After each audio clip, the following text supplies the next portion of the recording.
The key is just to understand what's going on.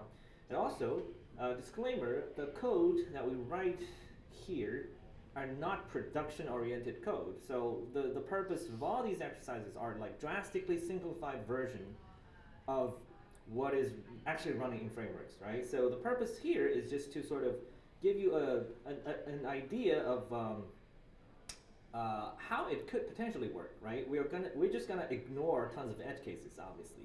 Our goal is to just see if we have this kind of API and we want this thing to work, what is the minimum amount of code we can write to make that happen? And the whole purpose is for you to be able to actually put everything together by your own hand, with your own hands, and then to get a better understanding of how all the pieces fit together. Okay. All right. So the agenda, we'll do a quick intro, and we'll discuss what is reactivity. It's a very broad term, and then we'll discuss some different flavors of how we've seen it in different front-end frameworks, and we'll do we'll try to implement a simple reactivity system. I wouldn't really call it a system, but at least two APIs that would allow you to put something work that so you can declare a piece of reactive state. You can declare how you want to do something based on that state, and you can hook everything up, so when you change the state, something will happen. Okay? And on top of that, once we have the basic building blocks, we'll try to build on top of that and see how the same building blocks, the same lower level primitives, can be transformed into different kind of API services. Okay? Then we'll have a lunch break. I think the suggested lunch break is at 1 p.m. We can make it earlier if we feel like we finish earlier, but I'll double check with them. We'll probably have a break in between the lecture and the code exercises. And then in the afternoon, if the time permits, we'll talk about granularity and rendering mechanisms, and implement some potential rendering strategies. Like, there are different ways for us to, say, take a piece of template or a render function, and how do we allow the user to use these declarative APIs, but we translate that into DOM operations under the hood. And then when we put the rendering part and the reactivity part together, you actually have a mini framework that allows you to implement a simple component that, for example, most of these exercises will use a counter component as example. So we'll have a button, we'll have a piece of state. We click the button, you want the DOM to display the count is currently 1 or 2. It should just update when you click the button. Okay. Okay. So before we get into it, I want to just get a quick idea of everybody's experience. How many of you have worked with Vue before? Okay, not everyone. With React? A lot of you. Okay. Solid? Okay. Svelte? Cool. So a few of you have like multiple framework experiences. So that's good. So obviously a lot of these, we will assume that it's based on how Vue works internally. There are similar systems with very different implementation details. So disclaimer, it's just all of this is just for demonstration purposes. Okay, it's not exactly how it works, but you get the idea. Okay, so what is reactivity really? Let's imagine you are writing a program, and there's someone a product manager that's giving you requirements, and he says, now we have a variable that's 3. My requirement is I want to have a variable b that's always 10 times with a. And if you just write imperative code like this, obviously it's not reactive in the sense that if you update a later, b stays the same, right? But this is a very natural way of writing code. Like, ideally, we want to be able to just express b equals a times 10, and it should just be reactive. So there are many different ways of making this happen. You can just manually reassign it, obviously. Or you can think about it as a spreadsheet, and we just put these values into cells, and then we declare the relationship between the cells. So some cells can hold raw value, or what we call just its state. Some cells can be derived state. For example, the B cell is defined by what we call a formula in spreadsheets, or we can think of it as a function. So the value of B should be 10 times of A1, right? And if we want to express that with code, what we want to actually do is to have a magic function called onAChanged, right? We want to detect when A has changed. So let's just invent a magic function called onAChanged and give it a callback. Basically, we're saying whenever A changes, can you please call this callback again? So now, assume this function works, every time A changes, we automatically get B to be synchronized to be that value. Right? So there are different. Now, inside of the callback, let's call it an effect. That's a side effect. So A is a piece of state. When A changes, we want something to happen, and that something is the side effect, right? So that effect is obviously not just limited to assigning a variable or logging to the console. Naturally, a side effect can be what? Manipulating the DOM, right? Imagine it's a span element, and this is the imperative code that we would write to update it. But if we wrapped it inside this magical function, this is now reactive, because whenever you change the state, the DOM will update. Right? So when we talk about a modern framework, right, we don't need to write the DOM manipulation part ourselves anymore. Most of the time we write template or JSX, right? Also, we don't need to worry about the state changes part, right? Most modern frameworks give you a component authoring format that allows you to just declare state, use the state in your template or JSX, and everything should just work when things change. Right? Right, for example, like in Vue, we can write a template, and the framework will be responsible for interpreting that template and figuring out when the state changes what it needs to do to make everything synchronized. And regardless of what framework you're using, so when you're using something like React and you look at a functional component, this is more directly obvious, right? You are thinking of the rendering process as calling a function with the state as the input, and then the side effect, which is the DOM being rendered as the result. But this is actually the same for template-based frameworks as well, because ultimately we're just using different syntax to express the same end result. The idea is when you declare state and you declare how that state should be mapped to the end result, the system handles the rest for you. Right? You're not worried about watching the state and then finding the right DOM to update yourself. So this workshop, obviously, we're going to be mostly focusing on the outside part. First, right, when state changes. How do we detect when state changes? There are different flavors of this, obviously.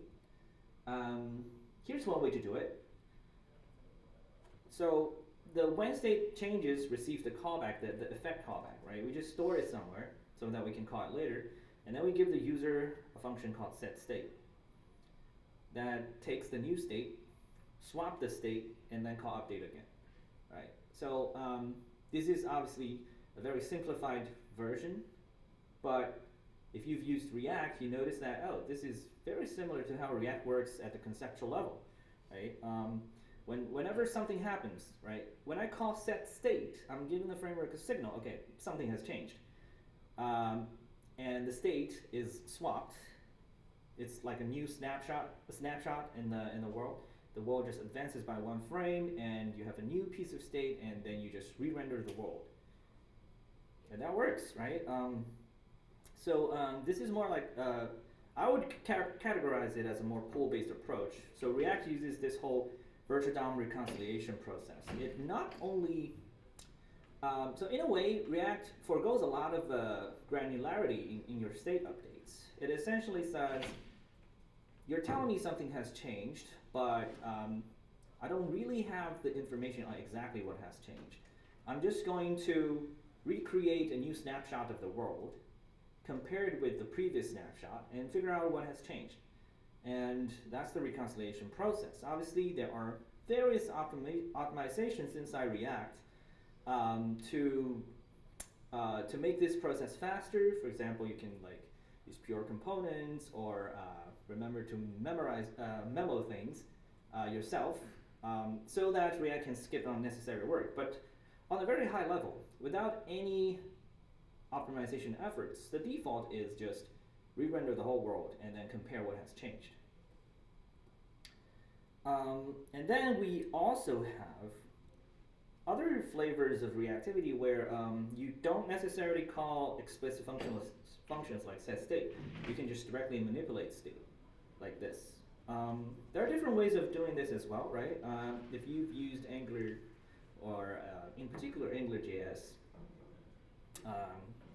AngularJS uses this technique called dirty checking, which is essentially virtual DOM reconciliation, but at the stage level. So it also tries to predict when something has changed, but it does not know exactly what has changed. So it's going to just compare the old state with the new state and check what state has changed, and then from there it tries to determine what part of the DOM needs to be updated.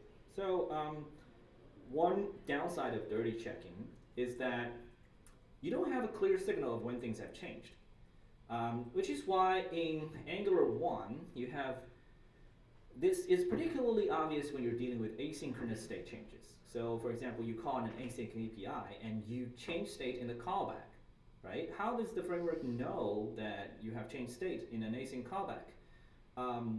And the way Angular dealt with it in Angular 1 is that, no, you can't just use arbitrary async APIs. You need to use $HTTP so that Angular knows you're making a request. So in the callback, it'll try to dirty check things.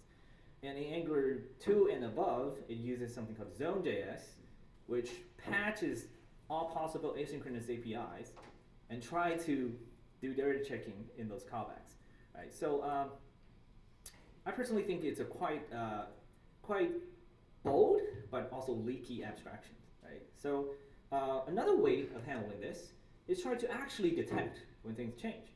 Right? So luckily in JavaScript we do have ways to hook into these property mutations. So in some, let's see. Oh, yeah. So this is Angular, right? So in Angular, you do have something. I think in Angular 1 it's called $digest. All right. So it's basically saying something has changed. So the default behavior is when you call a method on your component, it just assumes something has changed. So it'll just dirty check, and then it will rely on something like Zone.js to do asynchronous dirty checking. So another way to do it is to just intercept the property access. So in Vue2 and MobX, both use the ES5 getters and setters. So in ES5, you can declare an object with getter setters, or you can override it with object-defined property. Right? So inside the getters and setters, we will then perform what we call the track and trigger operations. Now, track and trigger is you're going to see these two a lot across the whole framework, because it's going to be a fundamental part of any tracking-based reactivity systems, including Vue2, MobX, Vue3 like composition API. This is the Vue3 reactive API, knockout observables, right? So you can see track and trigger being used in all of these. So this is a state object with the count property that inside get we do the track, inside set we do the trigger. And a ref is really just a special version of it, with the value being the only property. And if you've used pre-act signals or quick signals, they do also have the same interface. It's an object with a .value property, so that it's like a wrapper that holds the value but also performs tracking and triggering. property access and mutation. And Vue3 reactive is also object-based, but uses ES2015 proxies. So this addresses a few problems that was previously not solvable with only ES5. Essentially, for example, adding a new property onto an so assigning a property that did not exist previously, right? In ES5, there was no way to actually intercept or detect this, but with proxies, we can. Proxies can also intercept array indices, array index access, array index mutation. It can even hook into like methods of native constructs like maps, weak sets, weak sets. So proxies is pretty powerful, but it's also the more complex implementation, more edge cases to consider. And then if we go back to the sort of the OG of front-end reactivity, Knockout.js. How many of you have used Knockout.js? Cool. Yeah, so if you used it, you remember knockout observables, which actually feels a lot like solid signals. So you have so an observable in Knockout is a callable function. You get the inner value by calling the function, then you mutate the value by calling the function with an argument. And it's slightly different from solid signals or angular signals, which we'll also see. But yeah, so this is solid signals. Solid opts you to use, they are signals under the hood, but the API surface is slightly different. It's obviously influenced by React hooks, where you create a signal, but you get back a tuple, where the first element is the getter, the second element is the setter. So getters and setters are separate. So the benefit of this is you get read-write segregation by default. You can pass the getter around so that other components can access this piece of state, but they don't have the ability to mutate it. So that's a sort of a conscious design decision, right? In return for this read-write segregation, you use slightly more verbal syntax, and also if you do want to let the other component be able to mutate it, you have to pass both the getters and setters. But it's sort of a more erring on the safer by default kind of design. And then Svelte, Svelte is sort of an outlier here because it heavily relies on compilation. So the in-component syntax of reactivity in Svelte cannot work without a compiler.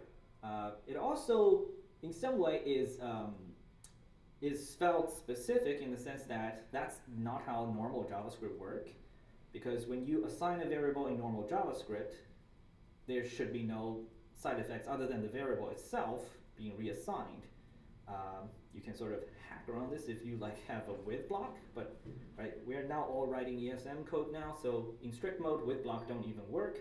So by default, this code should not really cause anything to happen other than changing the value, but Svelte is able to detect that by processing the code and then injecting something like this. So it will say, when you assign this, I'm just going to tell the component, I've changed the count. Now you need to update. Right? That's pretty smart. So you can also, during compilation, because you know exactly which property has changed, which variable has changed, you can then encode that information in the invalidation call. So when the component updates, it actually is able to check this number, which is a sort of a binary flag that knows, okay, I only need to check this branch to check for changes. I can ignore the other branches. Right? So the upside of this is it allows you to write pretty succinct and concise code. The downside of it is it has a hard requirement on compilation, which means it kind of only works inside Svelte components, right? So if you want to write some reactivity logic outside of the Svelte components, you have to rely on something different. So it has a different system for that called Svelte stores. And the Svelte stores is also very similar to tracking-based reactivity. It's just designed in a very different flavor. So which we will not really going to discuss here. Okay, so let's go into implementation. So this is how I like to think about it, envision it under the hood, is the core concept of thinking about a tracking-based reactivity system, right? We discussed quite a few different variations, but know that the way React handles things is just drastically different from the tracking-based variations. So I would broadly put knockout, view, solid, angular signals, quick signals, React signals. These all fall in the same category that we are going to be focusing on today. The way React hooks works is a whole topic on its own, which we're not going to touch. And other than that, Svelte is also really specific in its own because it just relies on the way Svelte compiles things. So we are going to focus on the common shared primitives that I believe is the same building blocks underneath all those tracking-based signal, all that flavor, right? Okay. So the first thing we need to think about is what we call a dependency. So imagine you have a component, and whenever you declare a piece of state that is going to be used during rendering, that's a dependency of the component's rendering process, right? So in a component, every piece of reactive state that's used during the render is a dependency of the render.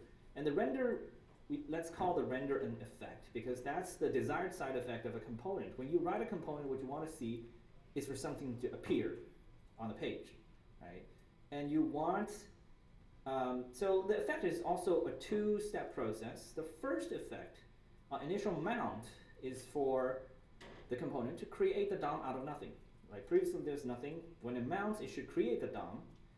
And afterwards, when the dependency continues to change, it needs to update the existing DOM. Right? So there are two-step process. But for now, let's simplify it. Let's just think about effect as something as simple as just logging something to the console. And on the depth side, a dependency, let's define it as something represents a dependency that can be tracked. Okay, so conceptually, we saw a lot of the track trigger calls, right? So imagine you have a dependency class. We use a class because it just makes things easier to conceptualize, right? So if we have a dependency class that you can instantiate, and it has two methods, it has a track method, it has a trigger method.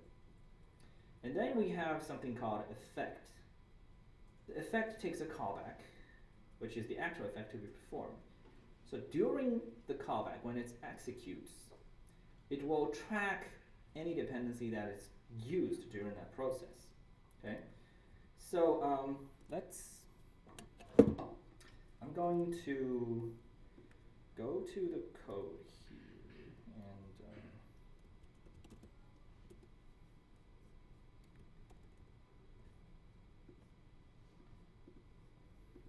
right, so so let me go to the RenderATL code. This will work.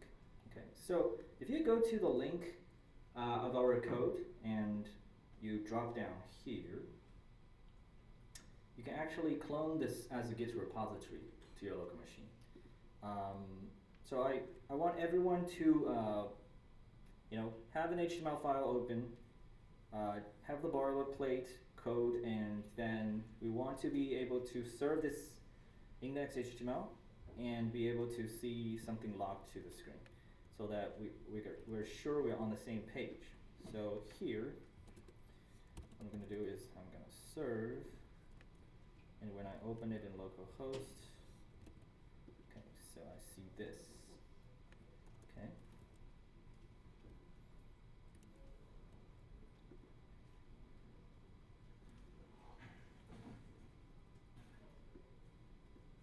Any questions?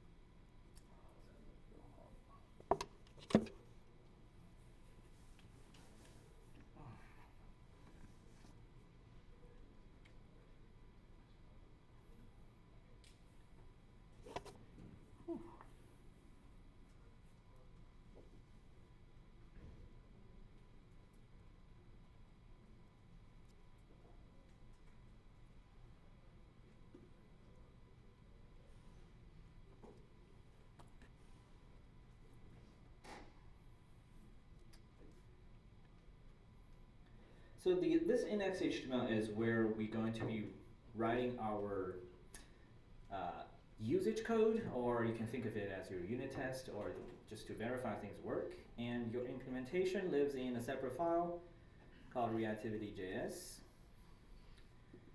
And we're gonna be using type module and import APIs from our REACTIVITY.js file. And make sure to include this .js extension because we're using native ESM imports. You cannot omit the extensions. And you have to serve this file over HTTP, otherwise the imports won't work either. Okay, so I assume everyone's got to the same page here, and what I want you to do now is to think about the dependency class. We do have a track method that I want you to implement, and then there's the trigger method.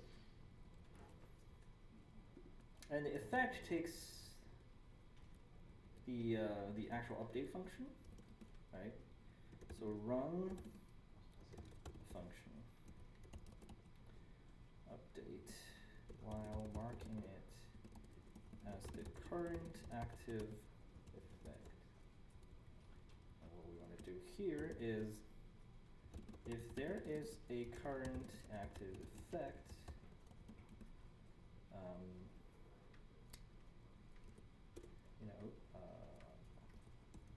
add it to a subscriber list.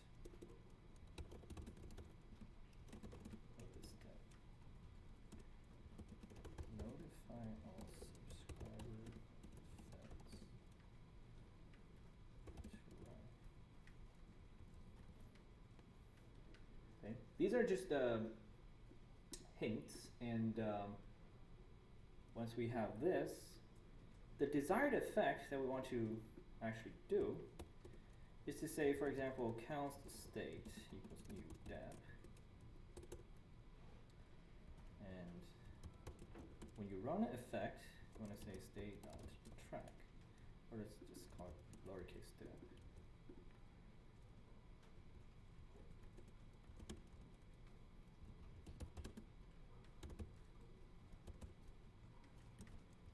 So when we execute here, what do you expect to have happened? Anyone? Should there be a single log here? So what we expect is the console should have logged effect run. And if we trigger this later on,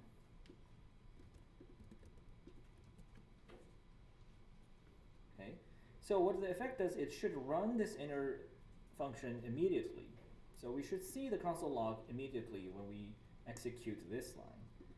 Afterward, so after we execute this for the first time, the dependency should be tracked.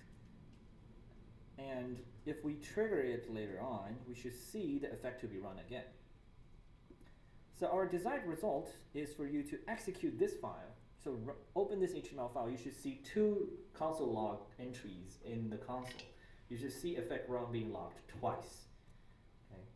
And in order to do that, you need to implement this file. Okay? So I'm going to just commit this and push it. So so the gist should have been updated with all of this, so you can work on top of this to implement all these empty parts so that we get the desired result here to have the effect logged twice. Okay, let's get started.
So if any one of you have gotten it to just log 2 effect runs, just raise your hand so I know there's some progress.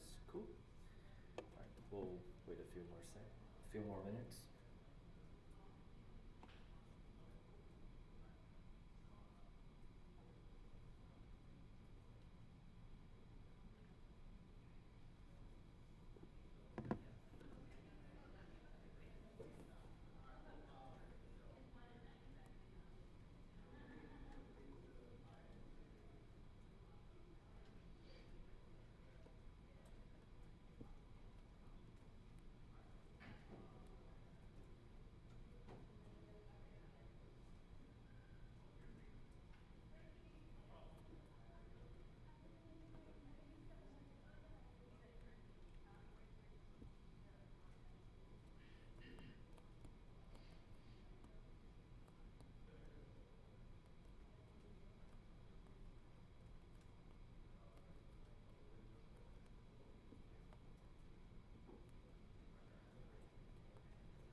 Okay, so I'm going to just quickly walk through how a example way of doing this. So first of all, this step class, as described here, it needs to add the current active effect to the list of this step. But let's start here, because technically, in this whole code here, the method's unexecuted until here, right? So the first thing that's executed is the effect here. So let's look at the effect here. And marking it as the current active effect, which means we do need to have a global variable, say current active effect. And I'm going to just set it and update. Okay. So if you want to be like safer, like you can unset it afterwards, or if you want to be even more correct, you can say const wrapped update equals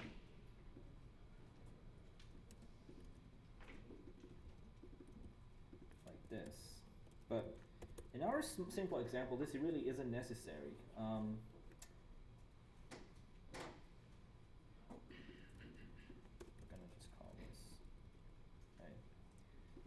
if you want to be extra safe, now, like a lot of the things I do isn't really necessary. Like technically, you only need these 2 lines to get the end result.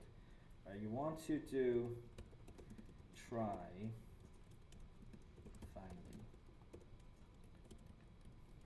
so that if someone throws an error in the effect, you can still restore the state correctly. But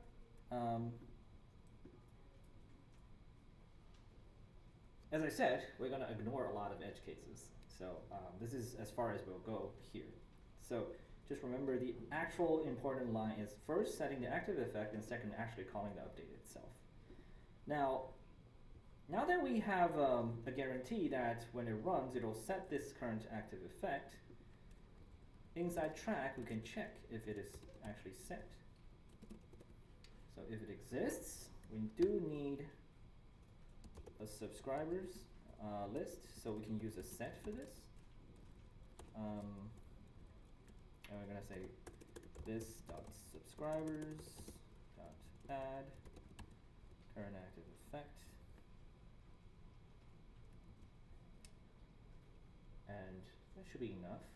Now the next thing we want to do is to run a trigger, and you just call this dot substr for each sub. Does it make sense to use a weak set instead, or just not? You cannot use a weak set here because you cannot iterate through a weak set. Oh, that's Yeah. So weak set and weak maps, they are not iterable, so that in order to make the elements and keys garbage collectible. Okay, so that should really give us what we want. So let's run this, and you see the effect being run twice. Okay. Now this doesn't look super interesting. Right? We're just like logging to the console. Okay, so let's enhance this a little bit so that we actually see some changes.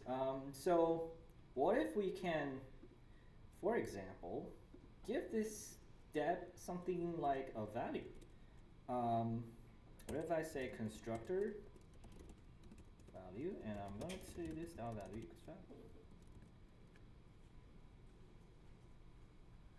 Okay, before this, let me commit the current state. Dep and effect.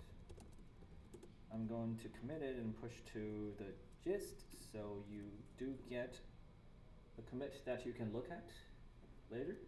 Now, the next step we can do is by giving the dep class itself a value. So it's almost like it's holding something, right?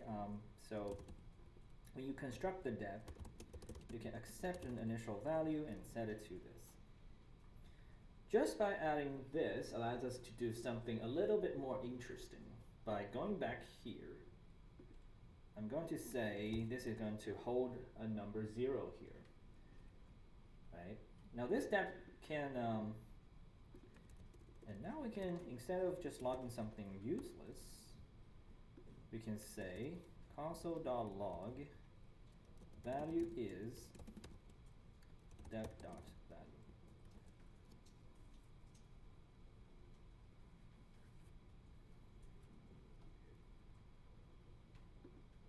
Okay. So now, when you run this again, you're going to see the value is 0, but we can change that value here, right? So we can say dep.value plus plus, trigger. And with this, if we run it again,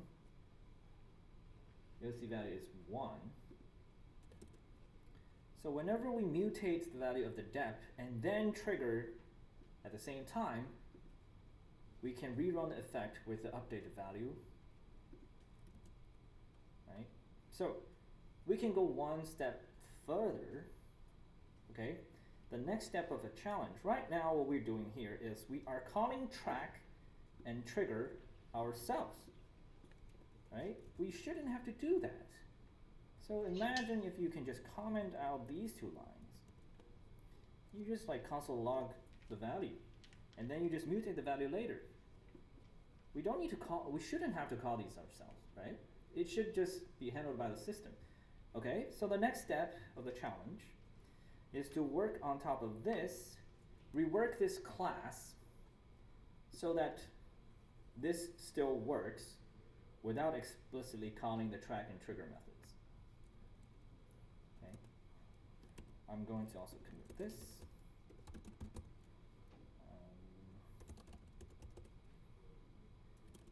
Okay. So you can pull the latest state from the gist and work on top of this. Our goal is for this to first log value is 0, and for this to log value is 1. Okay, I'm going to just delete the track and trigger calls altogether.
this shouldn't be too complicated. So what we do want to do is obviously to make the value getter and setter instead of a plain property, right? But we do still need to store the internal value somewhere. So we can like do this, or you can do this. I personally hate this, but so I'm just gonna do this. And you can say get value, set value, new value, and return this value. And obviously before that you need to call this dot track, and you can say this dot value equals new value, and make sure to call trigger after you assign it new value, right? Otherwise you're going to trigger effects before the value is actually updated. So now we have track, trigger, we have getters and setters for the value. And I can remove this comment now. I believe this should give us enough to retain the same result. Great. Okay. So with this, you can, in fact, export a function called, like if you think about this depth class, right? I intentionally used a name that isn't really presenting any of the existing APIs of the frameworks. But if you think about what we have implemented so far, what does it look like, right?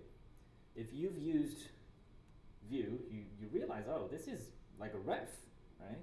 If you've used, say, preact signals, right? This is like a preact signal.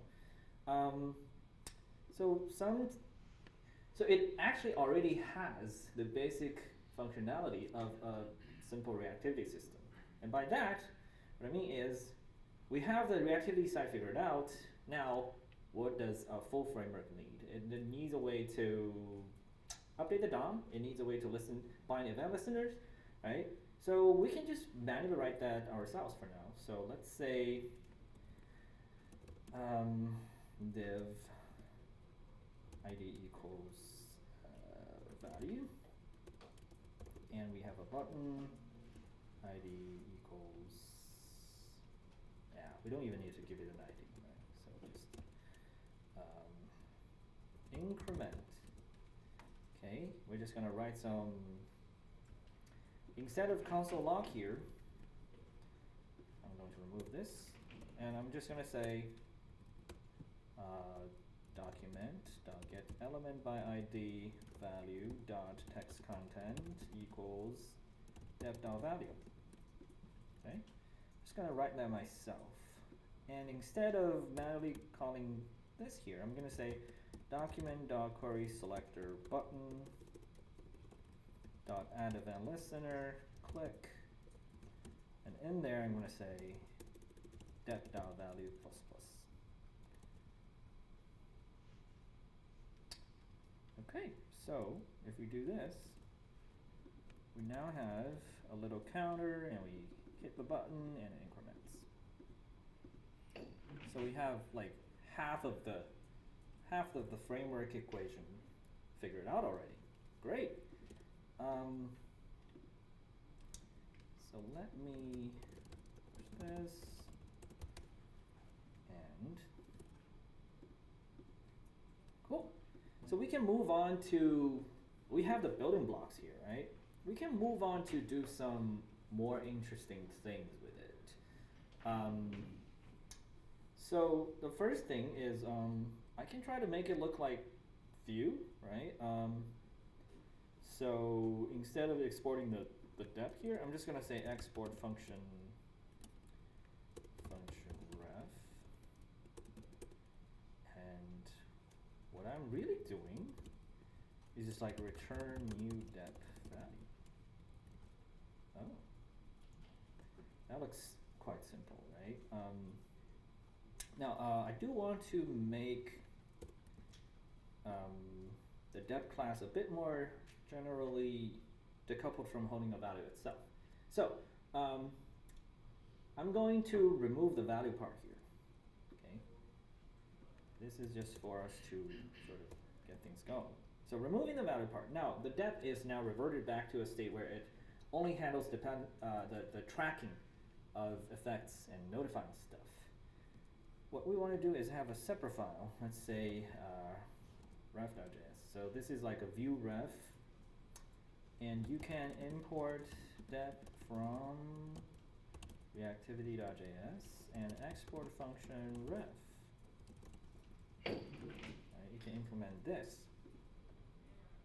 and the way you can implement that is essentially by saying return get value cos dep equals new dep track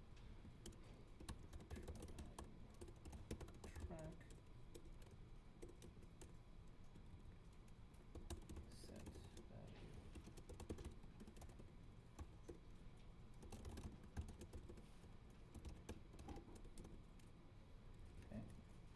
Okay. So notice this is very similar to what we saw in the slides, where, right? This is literally the code we're writing here, except we know exactly how the track and trigger are implemented. We've just written the code to implement that. Now, because we've written that, which means you technically can do this, right? All with the same primitives. Okay, so let's try to do that, right? So I've already written a ref implementation here, so you can use that as a reference and pick one of the flavors you want to pick. So let's say, okay, let's start with solid, because I know someone who uses solid is here. Okay, so signal.js, I'm going to say export function create signal, and you can use the same underlying dep here. So in here, all right, let's create a separate file here so it's not going to overwrite what we did here. I'm just going to copy the exact same thing. So instead of importing the dep, I'm going to be import create signal from signal. And I'm going to say count equal, wait, so it's going to be count, set count equals create signal 0, and here I'm going to say equals count. And here we say set count. So there are obviously different ways you can do this. You can say count plus 1. Let's just do this. This is simpler, right? Okay. Okay. So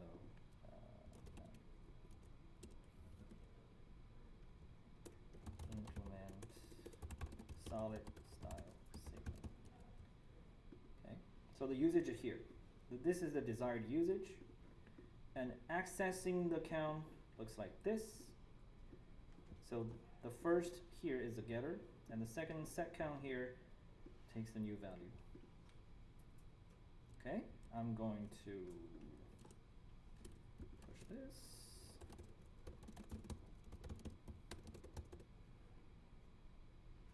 All right, so let's try to implement this create signal function ourselves using the primitives that we've already created.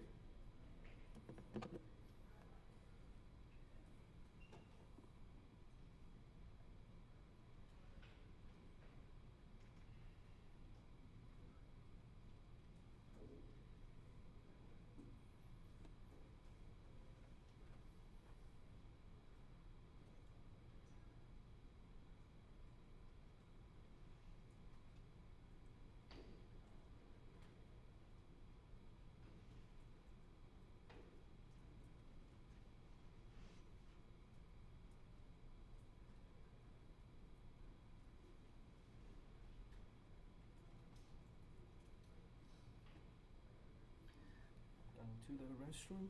While we work on this.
let's see how can we do this. Implement the solid style signal. So what we need to return is a tuple, right? The first one is the getter, the second one is the setter. So let's just write this out first. And then think about the implementation. I'm gonna say, let's just do const getter equals something, const setter equals something, right? And notice that we also have getters and setters here, right? There are really similar things internally, so we do need the same dependency, and we'll say dep.track and new value dep.trigger, and that's a solid style signal. And I believe this should allow us to open. Oh, doesn't work because we need to open it through localhost signal.html, and no issues, and it works as expected. Great. Okay. So we have a signal implementation, a ref. We don't have a corresponding ref.html. Right? And the usage is going to be really similar here as well. I'm just going to say ref from ref.js. And count equals ref0. So technically this is a shallow ref in Vue's context. So in Vue, when you create a ref, we also implicitly make the object deep, which we'll discuss in a second. But here we should be able to just say count.value and replace this with count.value plus plus. Okay. And if we move from signal to ref, works the same way. Okay. And notice that we have different API surfaces here with signal and ref, but they actually mostly are reusing the same fundamental primitives that we created earlier. Okay, so let's take a short break, and then we come back around like 11:25, like 15-minute break, okay? And then we'll come back and discuss deep reactivity, okay? Also, I'm trying to ask them to figure out what the lunch situation is. Did they tell you to expect lunch or not? I think Okay. it's supposed to start at 2. So start at what? The like second portion or something. Start at 2, but the lunch break is at 1, I suppose? Yeah, but like I was just asking them and they couldn't even confirm if we are gonna have food here or not, so I'm also waiting on that, okay?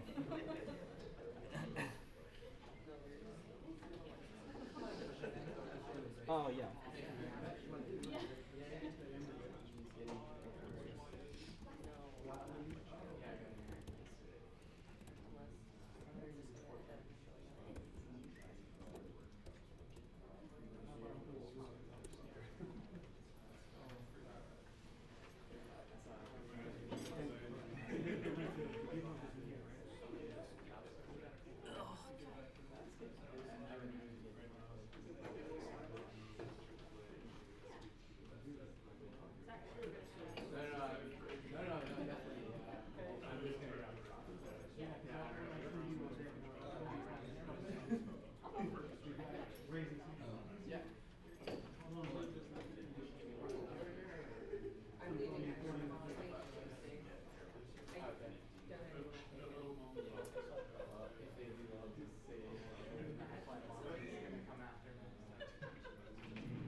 single digit.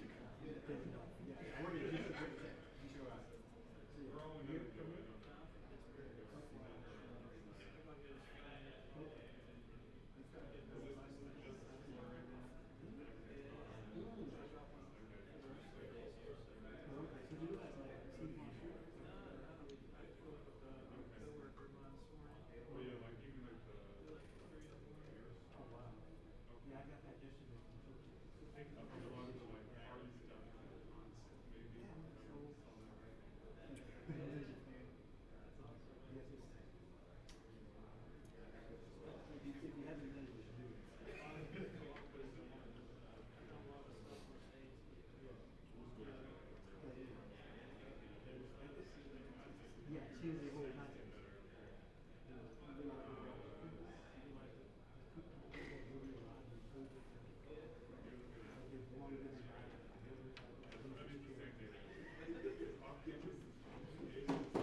Always in the mix.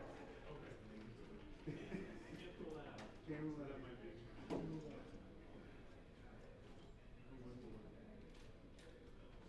Otherwise, whenever I come to Houston, I go to Hans, I like that place. And I go to Little Flag House to get a bunch of research news.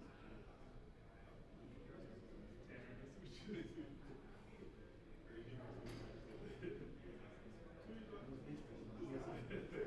Once you do this, like, this is the type of way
is everyone back? I think we are still missing a few people. A few more minutes. Okay.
We're gonna restart.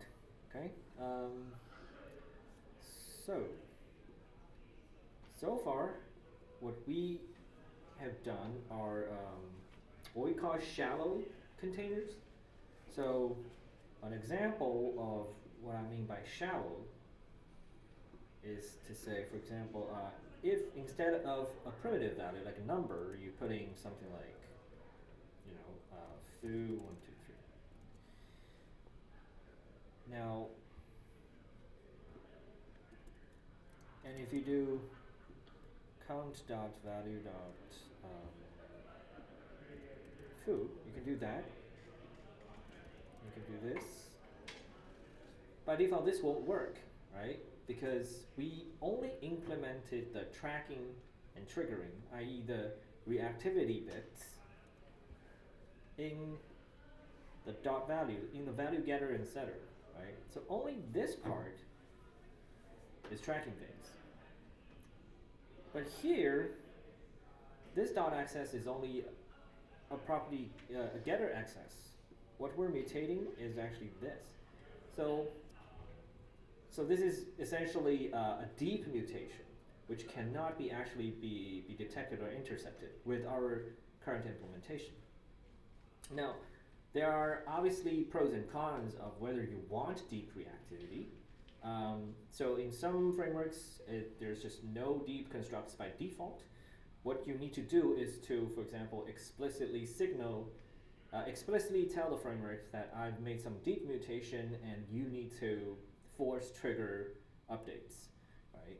But it is possible to make to create deep reactivity so that this would just work out of the box. And so let's see how we can implement that. So I'm going to revert this part because it's irrelevant. I'm going to say, an obvious example of a deep reactivity API is the reactive API in Vue. So if I have a reactive HTML, I'm going to copy a bunch of this. And I'm going to say reactive.js.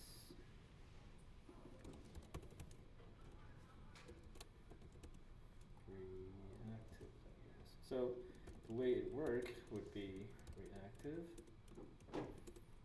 count 0, right? So the state object will work exactly like this object you passed in here. So when you say state.count or state.count++, it work, and then you can nest it. So you can say nested count 0. And this would, if you implement it correctly, this would even work on arrays, like arrays, nesting objects and all that. But what you can do, state on nested count. Right? So with deep reactivity, you can work like you can work with your state like this. So it's pretty much like how you would work with normal JavaScript objects, and everything sort of just works and updates. But we do need to figure out how to implement this. Okay? So let's say export function reactive object import that from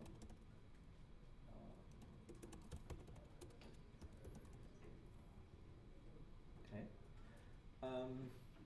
So there are two key points here. The first is the object that you take in can have multiple properties, right? Foo, 1, 2, 3, bar, below. You would want to account for all possible properties here, which means you do need to dynamically iterate through the existing properties on this object. The second thing is there are deeply nested cases, so the conversion needs to be recursive. Okay? So I'm going to write down the general idea. So the first thing you want to do is to iterate over the keys of the object for each property.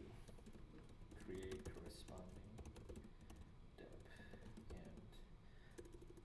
and we do need to intercept the get and set, right? So there are two ways of doing this. The first way is using object-defined property, like in Vue 2, in mobx. It has slightly more limitations. The idea is you can only override existing properties. You can create new properties, but you cannot detect a property that's added after you've already done the conversion.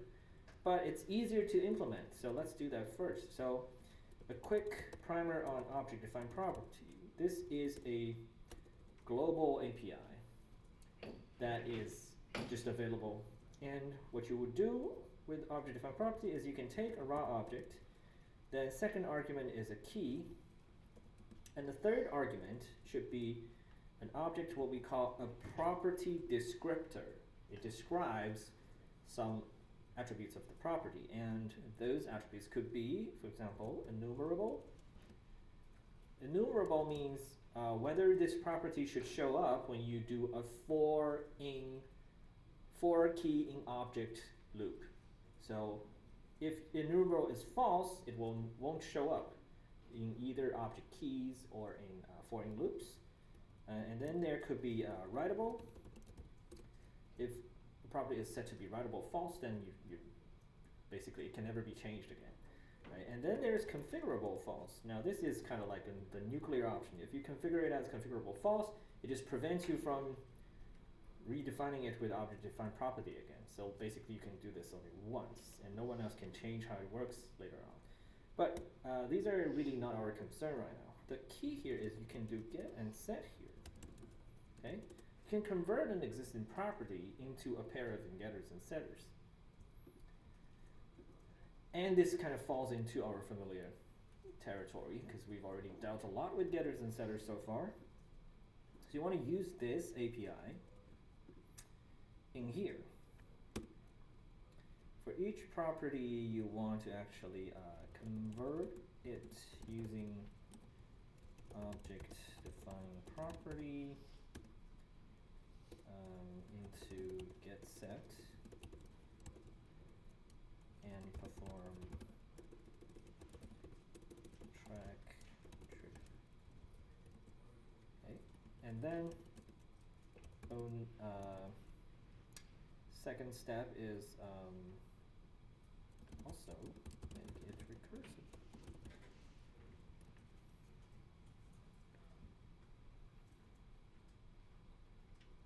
Okay, so if you're not sure how object-defined property works, I'm just gonna put the example here.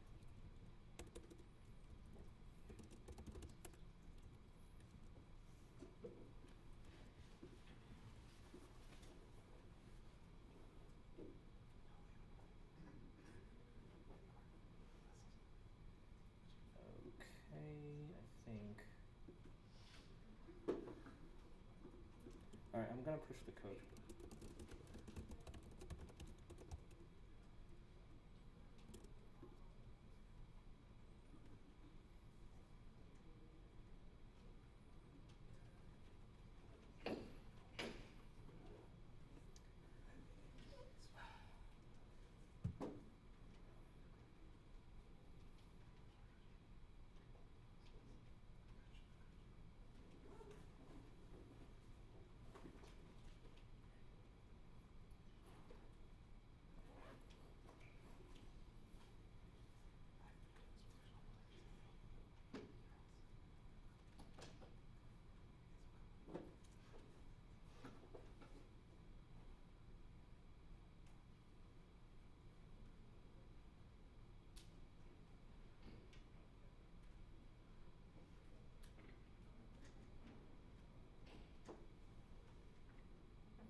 want to quickly walk through how we would implement this. So first of all, iterating over the keys, right? You can use for-in, or we do have this object keys global method that allows you to get the keys of an object as an array. So for that array, we can do for each key. Right, and the neat thing about this is inside here we do get a little closure where we can essentially declare our dep for each property, and I'm going to say object define property object key get set. Now not only do we need to have the dep here, we also need to have the value here, and the value, make sure to grab the initial value of the object. So this is the initial value. Return value dep.track, and here new value new value dep.trigger. Okay. Now this gives us reactivity for the first level of the properties inside the object. The additional objective that we need to achieve is to make it deeply reactive, right? So how do we make it deeply reactive? So obviously we do have this reactive function here ourselves. Also, make sure to return the object. Otherwise you wouldn't get the object back. You want to call the reactive on itself, so maybe what we can do is something like this, right?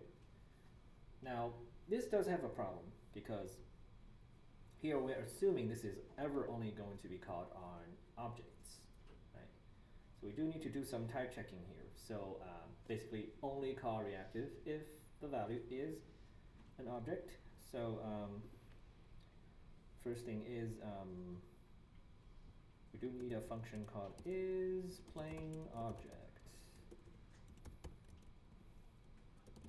Right? So how do we check if something is a plain object? You might be thinking, oh, can we do like type of value equals object?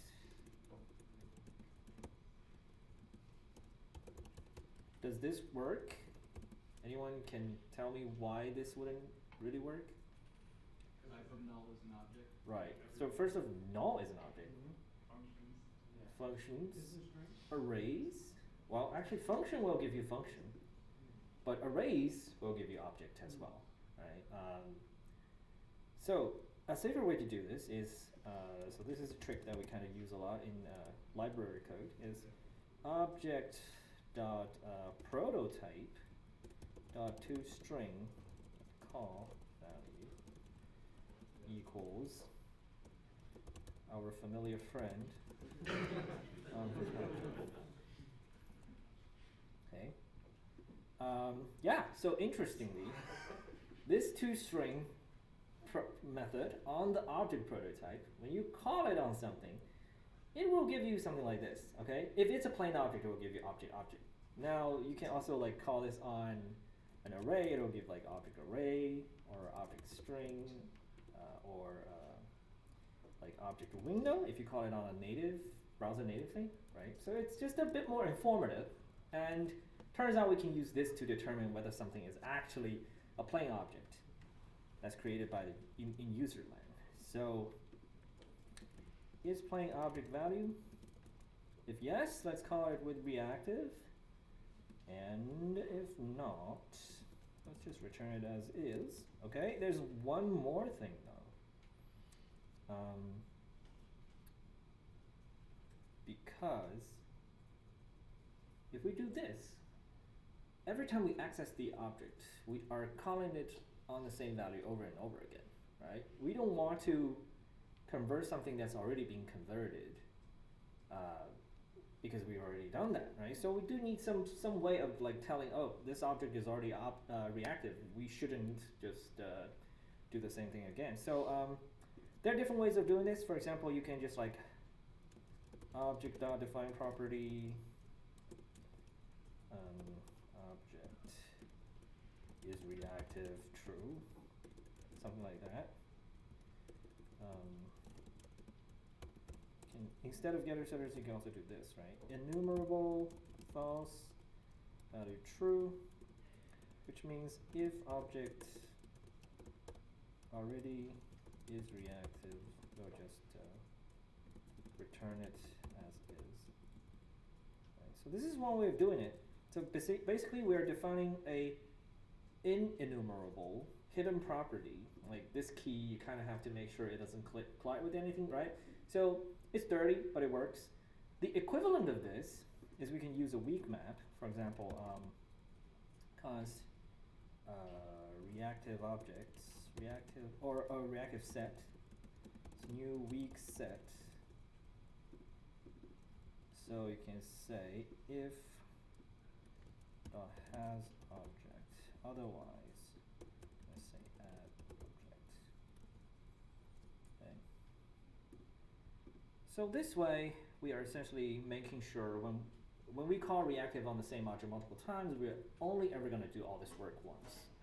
This also makes it reasonable to just do this here. So even if the value previously maybe already converted, we call it here, which is fine, because it just skipped the work when it's no longer necessary, okay? So I believe this should give us what we need to run it, and I'm going to go to reactive, and it works as expected, right? And to make sure that we're actually using nested state, we're doing nested deep mutation, and we've made this state object deeply reactive. Great, okay. Now, something we can further do is to implement this using proxies. So if we do reactive proxy.js, and it should work pretty much, it should feel very similar to this. The API surface is also the same. Now this needs to be a little bit different, but let's do that. Right? Notice the difference between our getters and setter based conversion. So this actually converts the original object itself. We are like overriding all the properties, and that's how it worked in Vue 2. In Vue 3, when we use proxies, the way proxies work is you can say const proxy equals new proxy original object, then the second argument is an object called handlers, proxy handler, okay? So each property on the proxy handler is what we call a trap. So we can have a get trap, we can have set trap, there are a bunch of other traps like a has trap, which is called when you do property presence check with like key in object.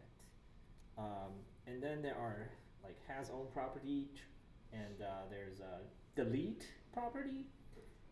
So the set also detects new property additions, but you can also do delete property trap so that you can handle property deletion. If you're interested in how proxy works in depth, check it out on MDN or other JavaScript documentation, but we are only going to be focusing on the get and set here. Okay. Now,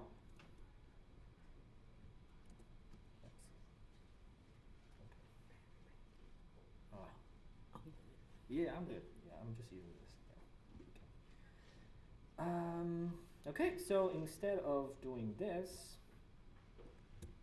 and return the object, what we want is in fact something like return new proxy object handlers.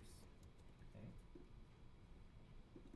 And this handler can be reused.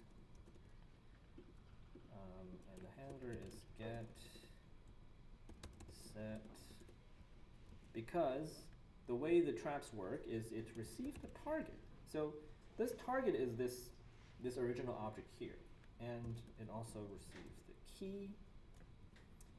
And there is additional argument called receiver. So this thing is a little bit complicated to explain because it has to do with when a property is accessed with this context, like when you do function dot call this, that function dot call a target an object. That object is the receiver of a method, right? So let's not worry about that because we're not going to be dealing with that. So technically, the completely semantically correct way of replicating the default behavior is using the reflect.getTargetKeyReceiver.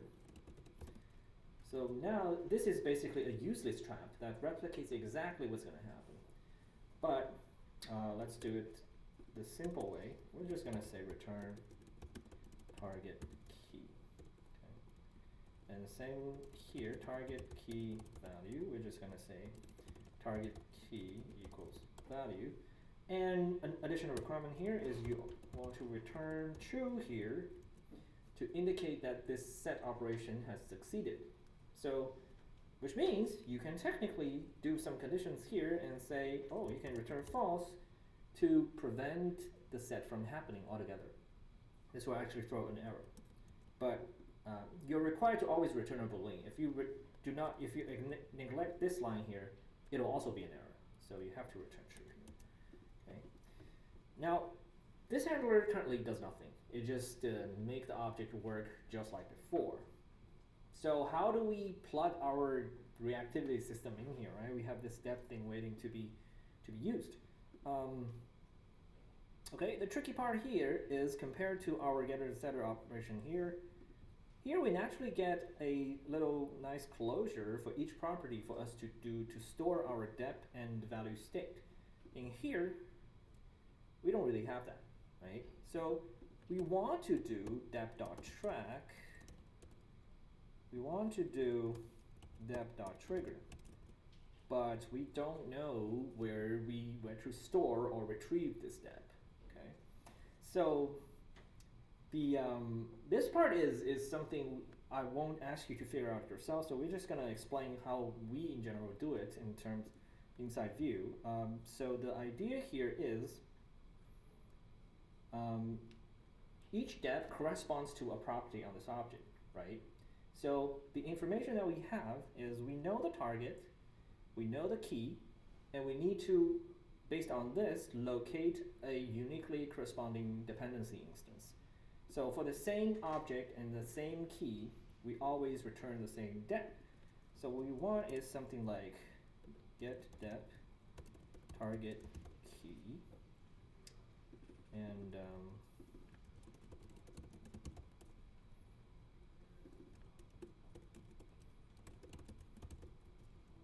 right? And how do we do that? We do need some global state to track this. So the first thing we need is a target to properties map. It's new weak map. Okay. Now, const properties equals target to properties map dot get target. In fact, you want to do let because it may not exist yet. So if no properties equals new map target to properties map dot set target. Okay. So the first layer of this is we map each target to a map that represents the relationship between a key to a depth. Okay. Now, let depth equals properties dot get key. If depth doesn't exist, let's create it.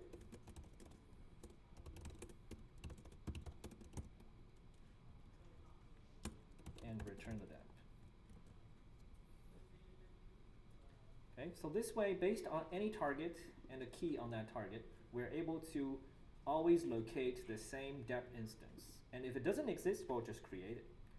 Now this function allows us to just do this here. For each get and set, we can always retrieve the same corresponding dep instance and do the track and trigger. And that should cover it, right? Oh, right, we forgot the deep reactivity thing, right? So here, you want to say const value equals return is plain object value, reactive value. Okay, and an additional thing that we want to do here is to prevent from creating new proxies every time we call reactive on the same object, right? If something is already a proxy, we shouldn't create yet another proxy of that proxy. So again, we can have, say, raw to proxy map equals new weak map, and if raw to proxy map dot has, right, actually let's say let proxy equals get object. If proxy, just gonna return it, or we can say no proxy, we'll create it, and finally we return the proxy itself. Okay, so now we handled a few cases. First of all, we make sure that no matter how many times you call reactive on the same object, it always gives you back the same proxy. Also inside the getter, we'll always recursively make the return value reactive if it is eligible to be made reactive. So theoretically, we should be able to just replace this with the proxy version of it, and it should still work. Yay! I'm surprised that everything I wrote today just works for the first time. You know? Usually it doesn't go that way.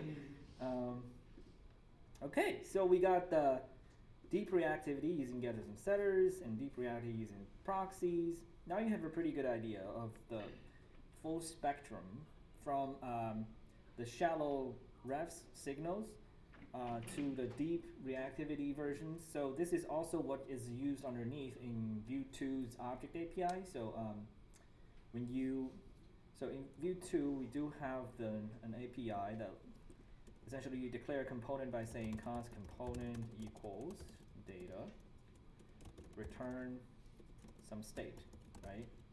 And this return state is thrown into the reactive function and made deeply reactive, so that so later on it's also proxied on this. So when you say this dot count plus plus, you're in fact triggering the getters and setters on this object here. Okay, so that is how Vue 2 works on internally. And here, this ref here is the shallow version of the Vue ref. So the deep version of it, what you need to do, as you can guess, you would say is plain object value. If it's a plain object, we're gonna call it with reactive. Otherwise, we return it as is. Okay. So the deep, so this is shallow ref. Let's rename it. And the ref version of it is going to be, I'm going to use this version and also export this helper here because it's useful.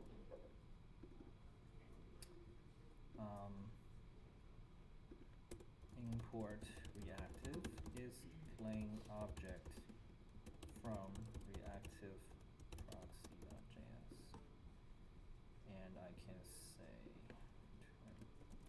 is plain object reactive.